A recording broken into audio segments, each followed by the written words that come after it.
afternoon, everyone, and welcome to Indie Business Radio, where we give you your business, your life, your way. I'm your host, Donna Maria, the Chief Executive Indie, and I am so excited to be here today on Monday, February 12th.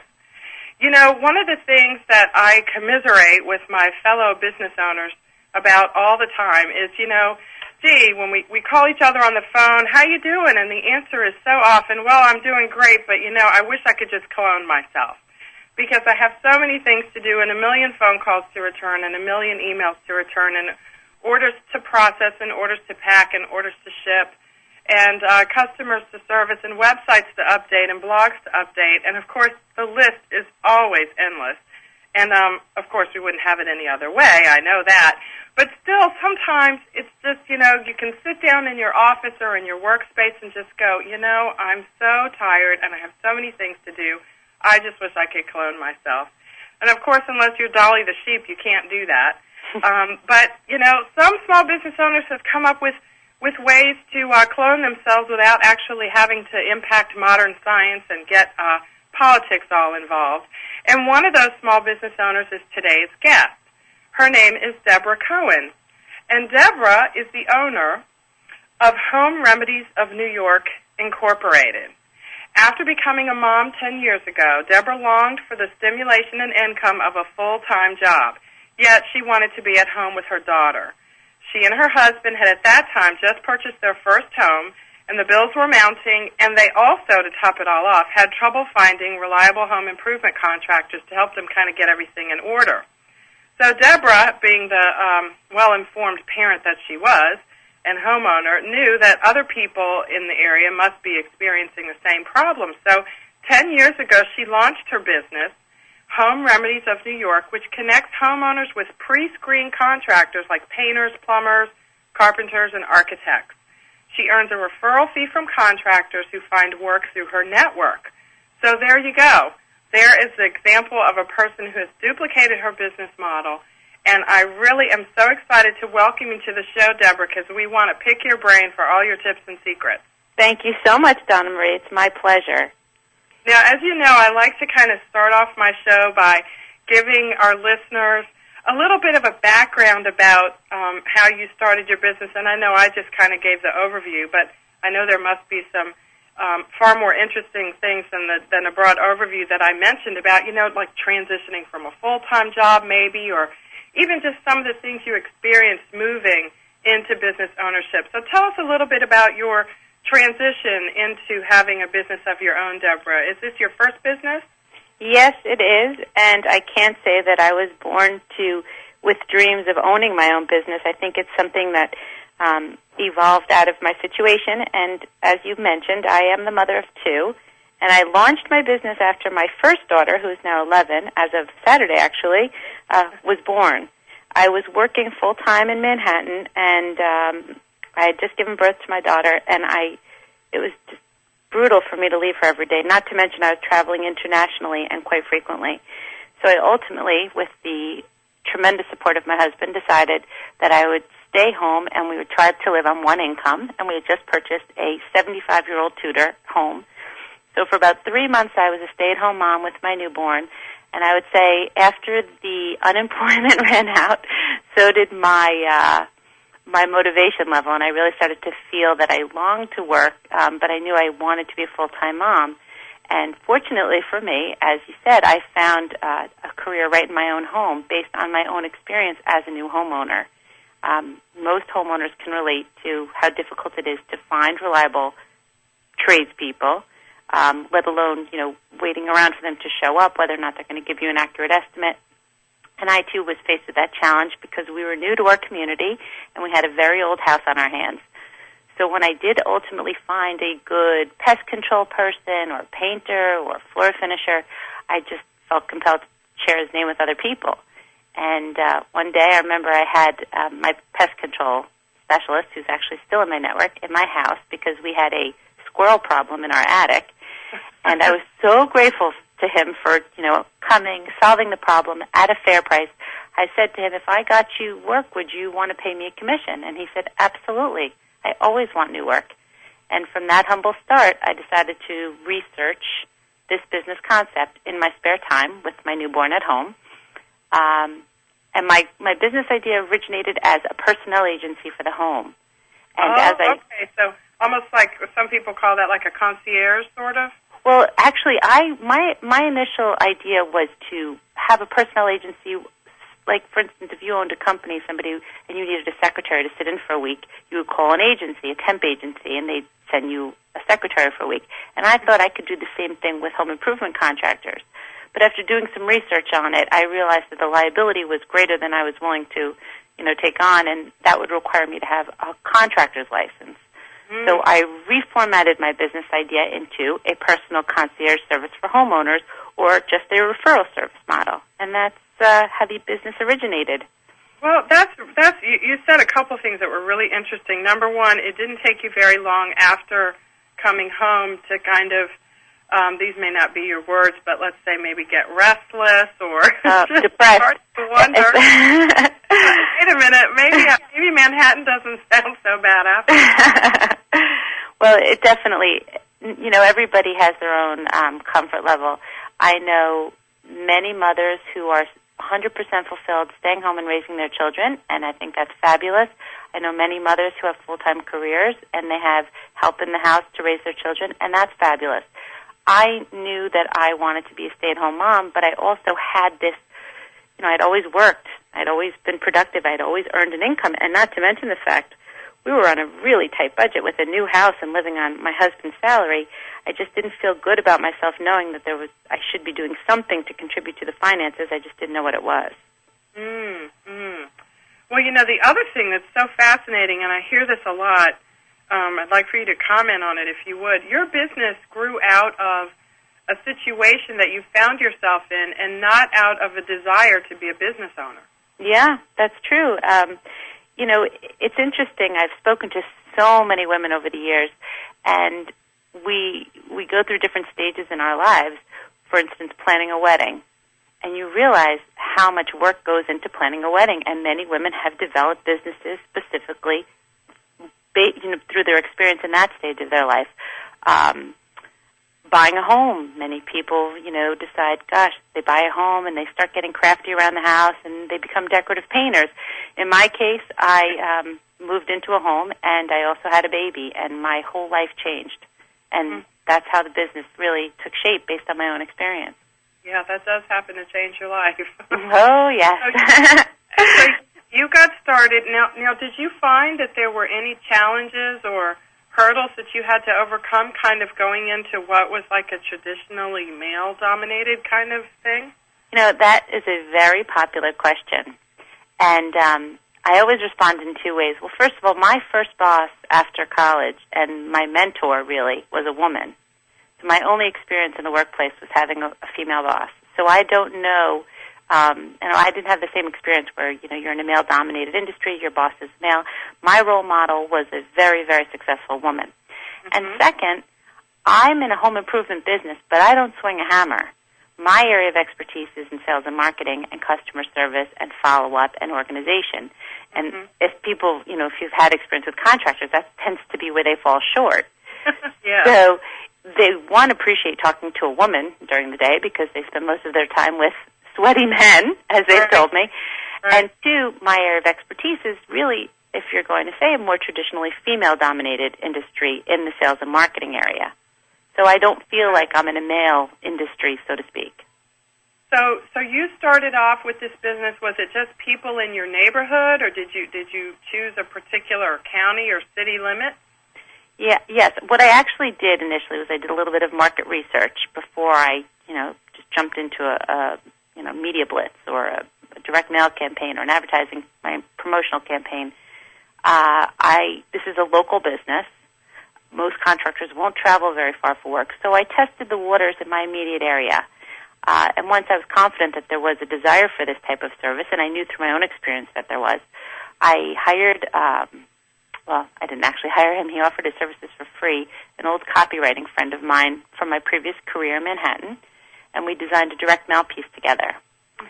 And I researched my market. I found the appropriate mailing list, and I sent out a direct mail campaign, and that was my first promotion. Okay. Announcing that my doors were officially open. Wow. And so you sent that out to people in a particular defined area, and what did you find? I sent it out to about 5 to 7 towns in my immediate area, and just certain homes in certain markets. Not every. I didn't mass market my business. And I'd say 2 or 3 days later, I got 3 phone calls, and it was the most exhilarating day of every day of business to date. That was the most exciting day. Just to think that you've created something and people want it and people responded to it. That it actually worked. I love that. You got 3 phone calls, and of course today that's probably not a big deal for you. It's so funny. I have a friend who was describing that experience. She sells bath and body products, and she said she remembered the first day she got a stranger order. Like someone who wasn't like her mom's girlfriend or somebody that she knew from her kids' school. It was a stranger order, and she was just, ecstatic. Ecstatic. That somebody she didn't know thought that, something she did was wonderful enough to pay for. It's very exciting. It really is very validating. Yes, it is, and I'm so glad you mentioned it because it's those little things that make a difference. They just accumulate over time. So you got those responses, and then, if I was one of those people, or at least now, if I was one of the people that got one of your direct mail pieces and I needed someone to paint my house, Deborah, what would I do if I wanted to do business with you? Well, a homeowner will generally call me. They can also visit a website. Many HRN owners now have websites, but my business is predominantly operated by phone. And they'll say, I need to paint our living room, our dining room, and our daughter's nursery. Do you know anyone? And I fill out a job order form. I get as much information about the homeowner and the job as possible. And then I tell them that I'll get back to them shortly with the name of a contractor who will be calling them. And then based on the information, where they're located, what their time frame is, what type of painting they want to have done, I refer the job to a contractor in my network. I can email him the information, I can fax him the information, or just simply call him. And he'll say, okay, great, I'll call her tonight after I get back, to my office. Mm-hmm. So then I call homeowner, Jane Doe, and I say, Jane, Ken of Ken Lack Painting is going to be calling you this evening after 4:30 to schedule an appointment to see your job. Ken will then go about his business as he normally would. I follow up to make sure he goes for the estimate. I get a copy of the estimate. And then I follow up with the homeowner and I get feedback.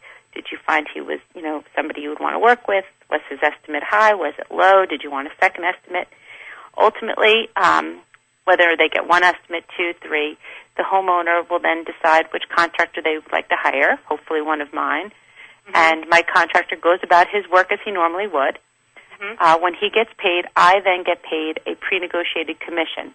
So it could be 10%, it could be 15%, based on the dollar value of the job. Okay, so the homeowner doesn't pay you directly, the contractor does. Yeah, the homeowner doesn't pay me. Yeah, and then when the job... The contractor doesn't have to pay you in advance. They pay you out of the money they earn. Exactly, and it's a tax deduction for them. It's a sales and marketing expense. Right, and it's not a business where they're paying a fee for leads. Many, people, many contractors, there are online contractor databases where you pay a lead fee every time a lead is sent to you, whether or not the job comes to fruition. And I didn't structure my business that way. Mm-hmm, mm-hmm. And so do you have people helping you field these phone calls from Jane Doe Homeowner? I don't. I take all my own phone calls, and that seems pretty extraordinary. Yeah. But this is a people-oriented business, and a lot of, I'd say the majority of people want to talk to me. They trust me, and I think that's one of the reasons why the business has become successful. They know they're getting, my attention to their job. What actually happened, going back to what you had originally said when we first started to chat, is that my business, initially I started it on a very local basis in a very local market. When word got out, it really grew, and it grew quickly. Mm-hmm. And after my first year, I had more job referral requests than I could handle in a wider area than I had planned to target. And that was a defining moment for my business, and that's where I decided to duplicate myself so that I could keep to the business of my business and not get sidetracked trying to take on more than I could handle. Right. And, of course, that's what we want to talk a little bit about when we come back from our first break, which we're going to take right now. Deborah, thank you for that overview. You've given us a really good backdrop to continue and kind of talk with people about some of the concepts that you just mentioned and how they might be duplicated in other types of businesses so that people can kind of benefit from the things that you've done in their particular area. This is Indie Business Radio. Your host, Donna Maria. We're going to take a short break. I'll be right back.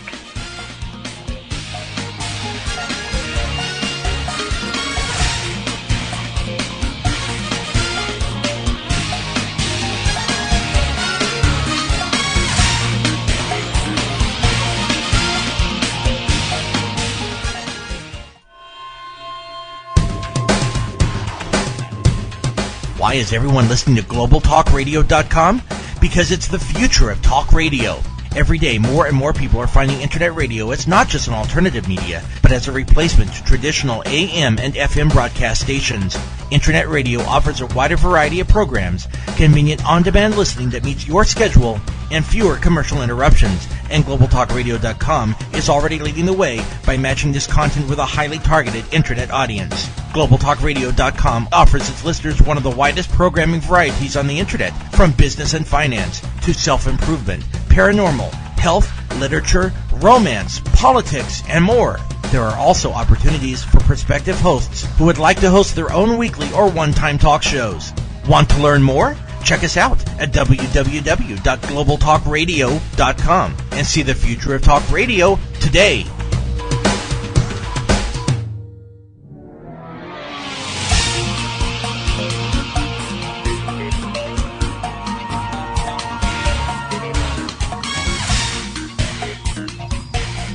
Hello, everyone, and welcome back to Indie Business Radio.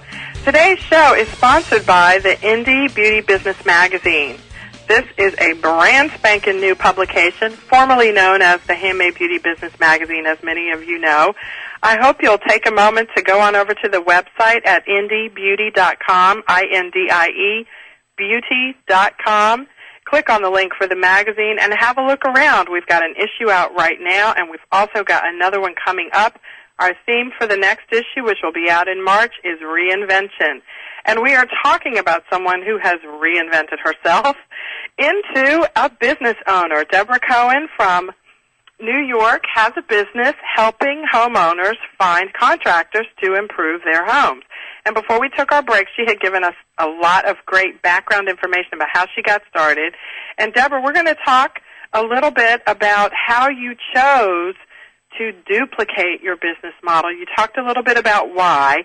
What were the first things that you did and to move forward to make things happen for you, even though you weren't actually doing the work? How did you start to duplicate yourself? Well, I would say, when I was faced with all of this, the work, as an entrepreneur, most entrepreneurs tend to be a little opportunistic, which is, one of the reasons why many are successful. So I couldn't bear not to turn away jobs. And ultimately what I realized was that if I continued to work at the pace I was working, things would fall through the cracks and I would ultimately fail. So I realized I needed a plan B. And I picked up a book, I don't know if you're familiar with it, Donna Marie, called The E-Myth by Michael Gerber. Yes.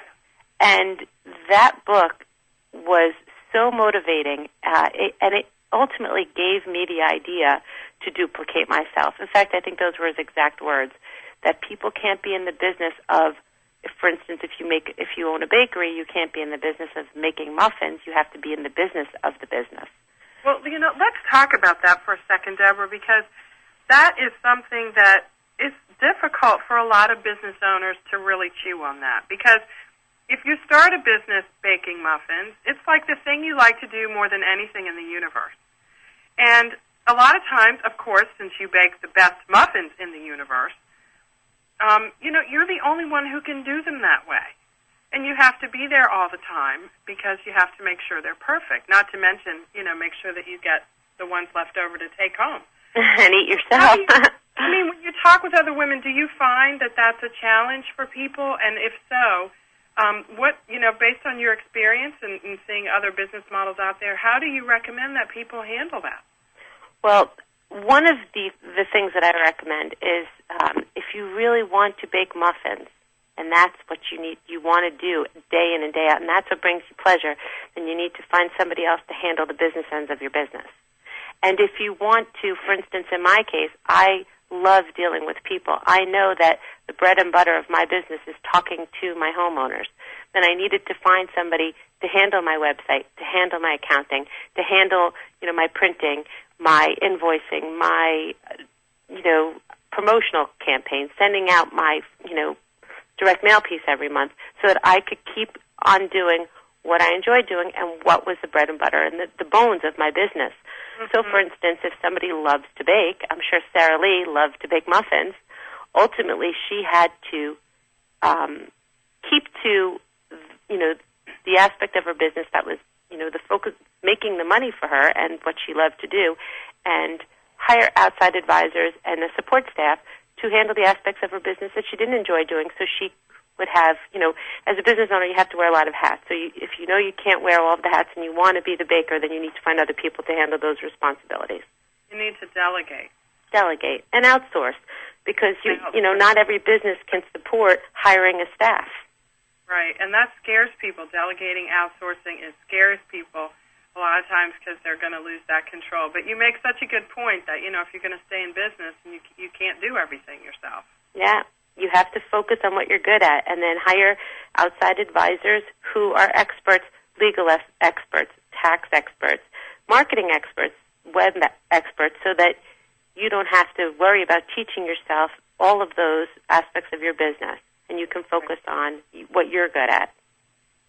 We're talking with Deborah Cohen, owner of Home Remedies of New York, Inc. She's talking about how she started her business and then how she took it to the next level by duplicating it so she could grow her business and not have to do everything herself. Do join us, 800-773-0355. Perhaps you have a question that Deborah can help you answer because you're trying to duplicate your business model too. 800-773-0355.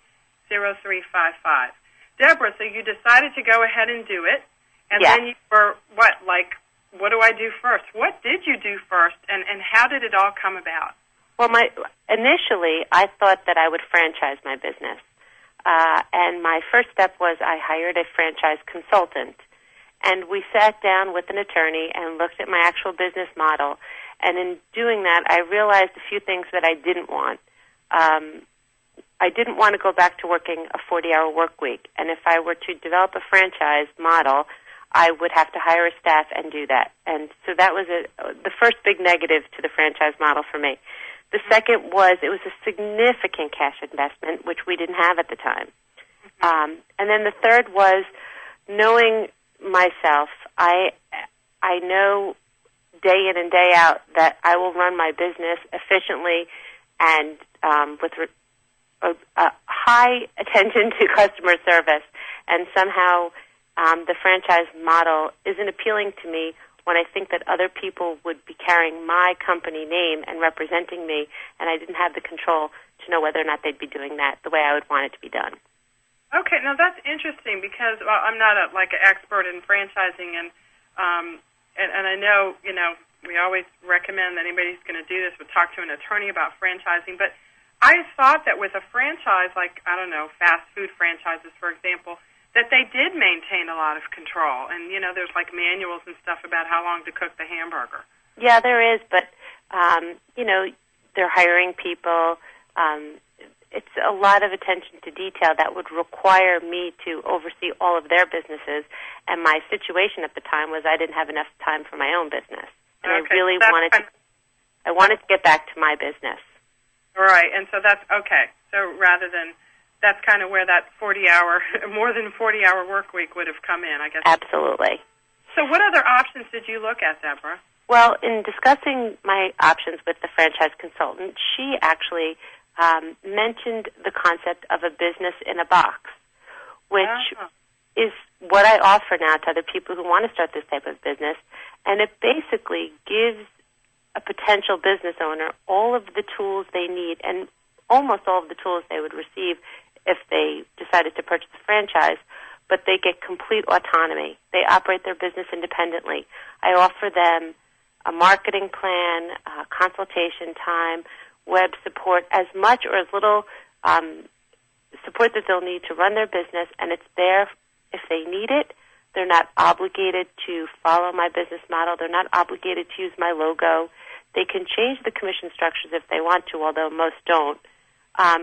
So basically, I'm giving other people the opportunity to use my business model in their market, but they don't pay me a royalty fee, and they don't operate under my business name.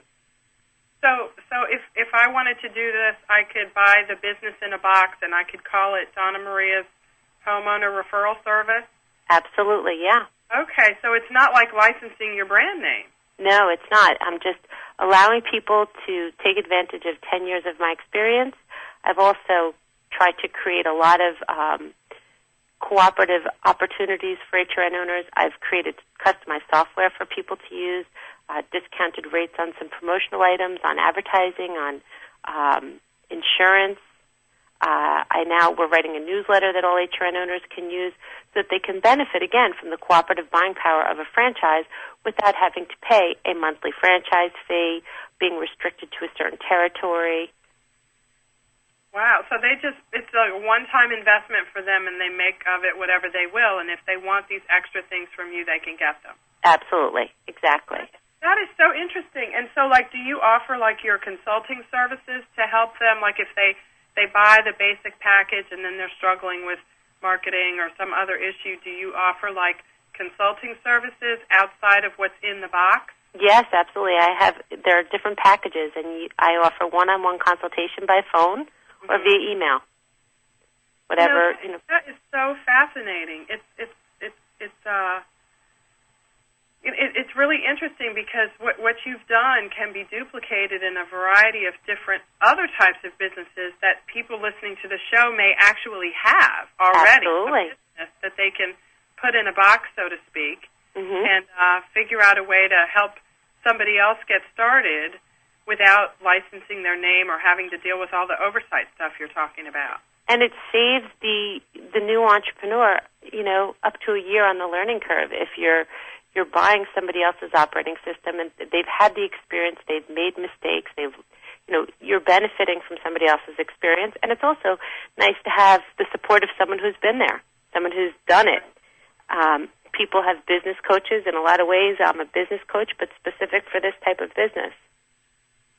So you have people that, do you call them, what do you call them? Are they contractors, or is there a word for them? The name of the business is a homeowner referral network business, and the people who own these businesses I just call HRN owners. Oh, that's very technical. Because when I was reading your materials to prepare for today, I kept seeing HRN owner, and I was going, now what is that in related to Home Remedies of New York? Home Remedies of New York is my company. That's my local HRN business, the parent company. The business itself is described as a homeowner referral network. Right, and that's another website, right? You have your business website, and then you have this other website where people can go if they're interested in learning more about buying the business in a box, so to speak. I don't have a website for my local HRN business. Right, you just have Home Remedies of New York, is that right? Yes. Okay, and then tell everyone, in case anyone is interested in getting this business in a box, what is the website address for the other one? It's hrnbiz.com. Okay. hrnbiz.com. That's really great. Now let's talk a little bit about, let me make sure I let everybody know what the phone number to call in questions is again, because this is something that, wake up out there, guys. If you haven't heard this is a fascinating way to think about growing your business, no matter what it is. 800-773-0355 is the number to join us here today with Deborah Cohen. Deborah, what did you, we talked a little bit before today about, about a couple of different kinds of businesses that might be able to make use of the kind of what you've done as kind of a model. So I just want to throw an example out there and see, what you think about this. What are some things that come to your mind about how a business like this could create a business in a box? A lot of my listeners are in the home fragrance, bath and body products industry, and they have stores or retail areas or locations where they actually sell the ingredients and supplies to help other people make beauty products and candles and things. And then they also sell the finished candles and beauty products themselves. So let's say we've got somebody who's in that situation. They have one location, and that's what they do.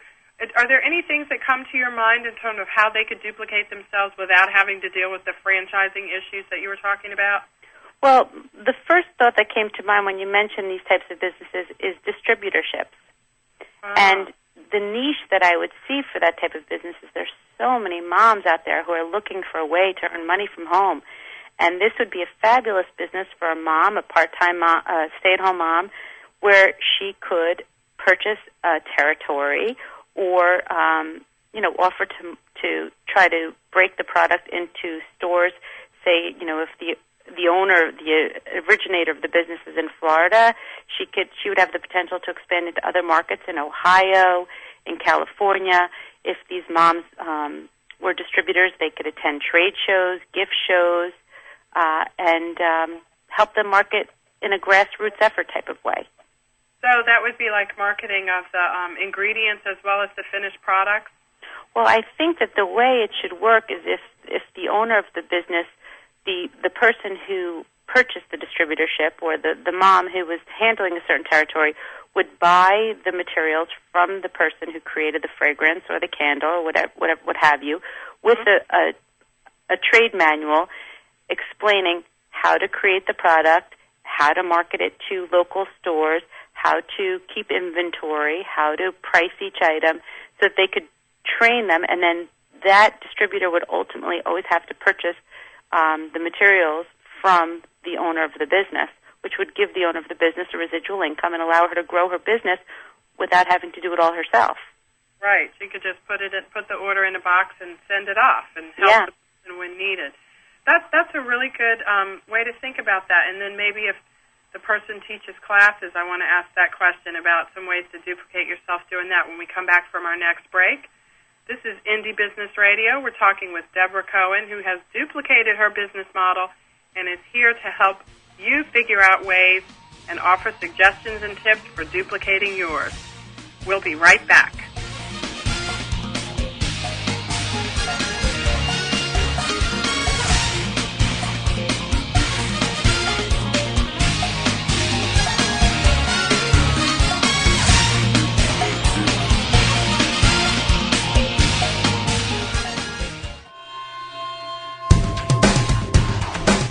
Want to stay on top of what's new in the radio industry? Sign up for a free subscription to the Future of Talk Radio, available exclusively to listeners of globaltalkradio.com, and find out what's new in the world of online radio. Listeners can find out about new shows and special guests. People with something special to offer can find out how to become a guest and how to prepare for an interview. And prospective hosts will find a valuable resource for everything from planning their new program to selecting topics and guests, recouping expenses by selling advertising, and more. Sign up today for your free subscription to the Future of Talk Radio by visiting www.globaltalkradio.com and learn about the future of talk radio today.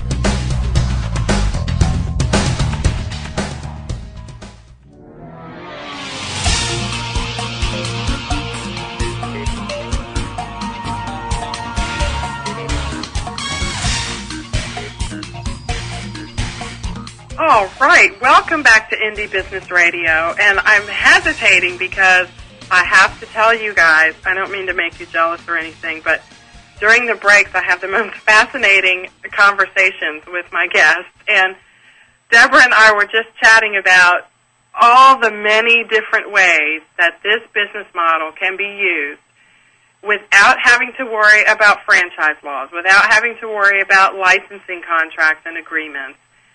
Deborah, how many states do you have HRN people in? I would say at this point we're in almost every state with a few exceptions.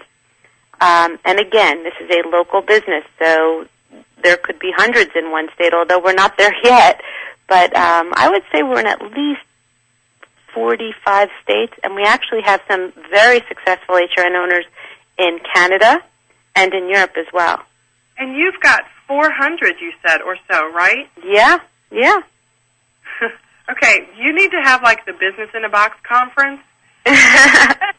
people can come and I know you must have a book coming out. I'll be your agent, the business in a book. I can see it now.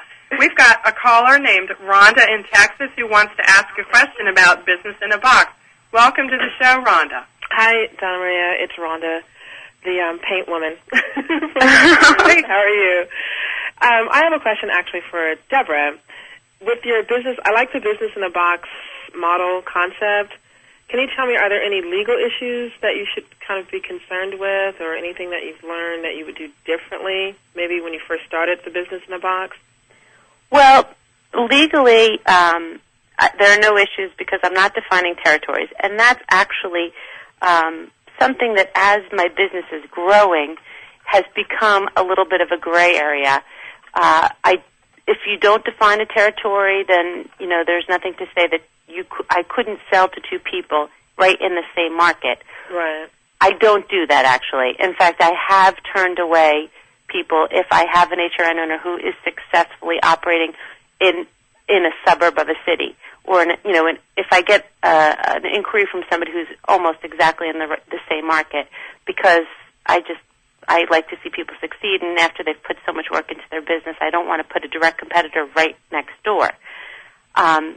Those situations are few and far between because this is a local business. But I would say that establishing territories is something that the franchise model offers that I don't. Okay. So could you can avoid. Thank you for that call, Rhonda. And by the way, Rhonda, are you the Rhonda at the Children's Art Cafe? I am. Oh, you guys, Rhonda's been featured on the Food Network, is it, Rhonda? Uh-huh. Yes, Rhonda's business, Deborah, is... Rhonda, why don't you tell us what your business is? Yes, I'd love to hear. It's called the Children's Art Cafe. The name of the product is Dapadoodle. It's edible paint for kids, or edible art fun for kids. Works just like regular school paints, but you can eat it. So you can paint a picture and eat a cookie at the same time, and paint a cookie at the same time. Oh, I've seen these paintable cookies, haven't I? But I also do edible art classes for kids. So Donna Marie and I have had dialogue, but I like the business in a box idea because I've gotten a lot of questions from moms and people that want to, inquiring, if I'm doing franchising or teaching the classes. So I've been looking for some kind of business model, that could kind of work, without necessarily going the franchising route. So I can definitely see how this would work. Do you have a website? It's childrensartcafe.com. Yeah, a lot of possibilities. What's funny, too, is that Rhonda started her business just because she was entertaining her children, not because she was looking to be the CEO of something. So Right. It's exactly what happened to you in a totally different way. Sure. Well, thank you for your call, Rhonda. I hope you're that was welcome. helpful. Thank you. We'll be looking for your Children's Art Cafe Business in a Box website shortly. Okay. I see a lot of potential, Rhonda. Thanks. I appreciate it, guys. Thanks Bye-bye. for calling in. I'm so glad she called, Deborah, because it just goes to show how universal this concept is. And for women and men or anyone who's looking to have a way to duplicate their business model, continue to generate profit without having to create more hours in the day, it sounds like you can twist it and turn it in little ways to suit it for you, but overall it just sounds so attractive. It really is. And just going back to Rhonda for a minute, my mind is spinning now with ideas for her business. But in her case, I think that the franchise model may be the most appropriate way to go. And is that mainly just because it's not geographic like yours? Well, my business can be operated from home. A business like hers, it would be ideal to have a storefront, children's classes. There's a liability issue, so you need, insurance. You could do children's classes, you could do children's birthday parties, and then she could supply the materials to each franchise owner and make a profit in that, in that way. Mm-hmm. And it's a very attractive business, again, to moms. And the initial investment doesn't have to be tremendous. And if she wanted to create it where people could do it out of their homes, she would just need to research the liability issues and maybe come up with an insurance policy that all of the the people she licensed this business to could benefit from. So it sounds like maybe, even though anyone can certainly consider this and find some synergies, it sounds like maybe a service-related business might work a little bit, have a little bit fewer issues to deal with? Well, in my experience, yes. And for instance, if the business model were something like a personal chef, where you wanted to create meals for people, that's something you could do right in your own home. But in Rhonda's case, what comes to mind is Build-A-Bear. I imagine you're familiar with Build-A-Bear. Yes. Look at the success of that. My pocketbook is familiar with it. And my basement. We have a family of bears living downstairs. But, there's a huge market for children, just like for weddings and for babies. Yeah. And I could definitely see her business model growing. But the other thing that, people need to ask themselves is, what am I willing to invest in this? Mm-hmm. And again, like when I was faced with this situation and the decision how I was going to grow my business, I knew what I was willing to invest in my time and financially. Right. Well, obviously one of the things that you had to invest was you had to pay a franchise consultant, and you didn't ultimately get a franchise. Exactly, and that was a big expense for me. Yeah, that was an investment that you made in order to then make your investment. Exactly. After I stopped working with the franchise consultant, and I decided to, pursue the business in the box model, although she did initially help me with writing a business manual because she showed me what a franchise manual looked like, and I used that as my guide. I actually, a dear friend of ours graduated from Wharton, and he used to run the SBA at Wharton, the Small Business Association, and he sat down with me over the course of a weekend, and we worked 14 hours a day and documented every detail of my business. And that's something that's also important for business owners to realize. A lot of what we do in our business each day is in our heads, and we take it for granted. But every detail needs to be documented if you want somebody else to be able to, if you want to duplicate yourself and allow somebody else to step into your shoes. Right. Now, Deborah, is what you're describing, is it, I subscribe to a business magazine, and in the marketplace section every month there's a section called, I can't remember what it's called, but there's all these different books you can buy. It's like a book called Start Your Own Contractor Business, and a book called, Start Your Own Painting Business, or whatever it is. And it sounds like what's in those books, although I've never bought one, is like a step-by-step guide to becoming a successful painter or whatever, wherever you are. Is there a difference between something like that and what you do? Have you seen those books before? I have, and they tend to be, without making a blanket judgment, very basic. Okay, so a lot of the same information you could pull off of the internet. Okay, so you're dealing with a lot of those details and things that are in your brain that other people are just sort of typically anyway, or generally sort of looking at from a high-level overview. Yeah, and I'm also, the information I'm giving my HRN owners is information that I've accrued on this business over 10 years, ads that I've had graphic designers design, customized software that I've developed through my own experience and the experience now of several hundred other HRN owners, commission structures that I've tested over and over and over again, okay. Legal information that I've had lawyers draw up for me pertinent to this business and this business alone, right. Dialogues, very, very, very specific information, spreadsheets, based on my own business. I actually, one of the painters in my network, it's interesting you brought this up, said to me not too long ago, he's getting older, and he was thinking of starting a business teaching people across the country how to launch and run a successful painting business, how to do estimates, what materials to use, how to market your business. And he has been operating his business, I'd say now it's about 20 years, 25 years even.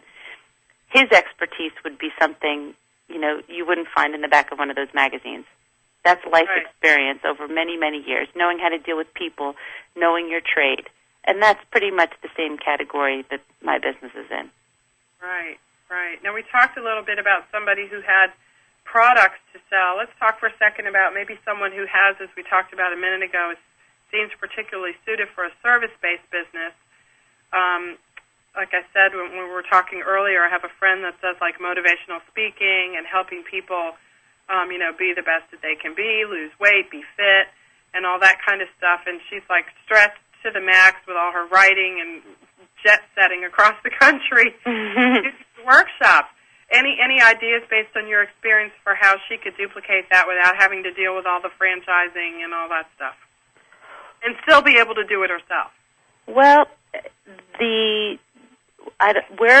does the problem lie? Does she have too many clients? Is she handling too many aspects of her business on her own? Well, I mean, one thing that comes to mind is... It's really more that the travel and being everywhere and coaching people, in groups is what she does. Yeah, and... Go ahead. Well, two things come to mind. One, there's so many opportunities with the Internet now to host teleconferences online. Although I guess in a motivational speaking type of arena, it's more about, body movement and eye contact and a lot more than just, your voice. The other option, and this is something that has been suggested to me so many times, is to have everybody come to her and have a workshop, a 3-day workshop hosted somewhere, and have people pay $1,000 for the weekend plus travel expenses, and have them all come to her, maybe 3 times a year, and sell packages where they can come every quarter and at each conference offer them new materials to market their local, motivational or coaching businesses. Yeah, and that the weight loss and fitness thing seems like it's really suited to this because no matter where you go, there's going to be a market for that. And many fitness professionals go to trade shows all over the country to find out what's new and new equipment, new techniques. It's always changing. But I would say in her case, she might want to have people come to her, and it might be a lot more profitable for her. Right. And like you said, I mean, she could sell the fitness coaching business in a box on the Internet. Sure, and then not have to ever get up again. And then offer these seminars as support. Right. Do it all on the Internet. She'll become fat and lazy doing it, but never goodbye fitness, right? That's interesting because again, it's just an example of how many options there are, particularly with the advent of the Internet and, as you said, teleclasses and all those kinds of things. And I think it really points out that if you have an area of expertise, any kind of area of expertise, it may not be your passion, it may not be something that you love, but it can be something that you're good at and you're very knowledgeable about, you can figure out a way to somehow package it for people who want to do it or want to be involved in it, how to do this, and sell it.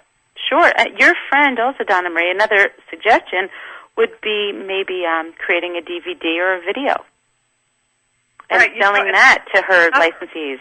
Yeah, well, that'll keep you from getting lazy and unfit while up on video. I'm so glad that you joined before. It's funny because remember when we were first chatting by email to book you for the show, I requested a review copy of your book, and you were like, well, it's not really a book. It's like a whole manual. Unless you want to become, a contractor referral, you don't want this book.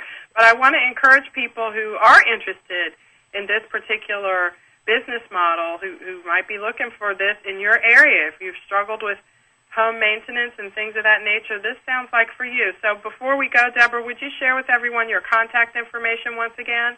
Sure. Our web address is hrnbiz.com, and HRN, of course, stands for Homeowner Referral Network, www.hrnbiz.com.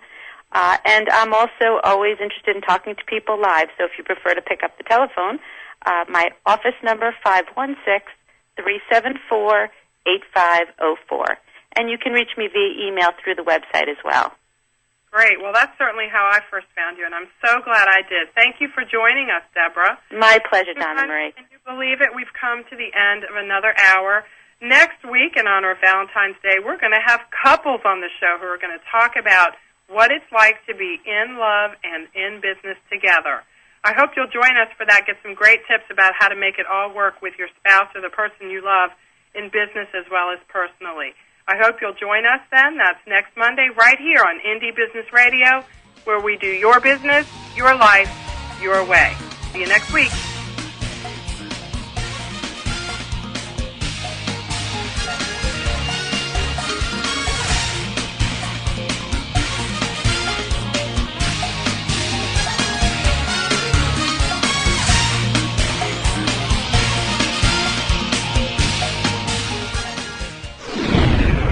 You're listening to GlobalTalkRadio.com.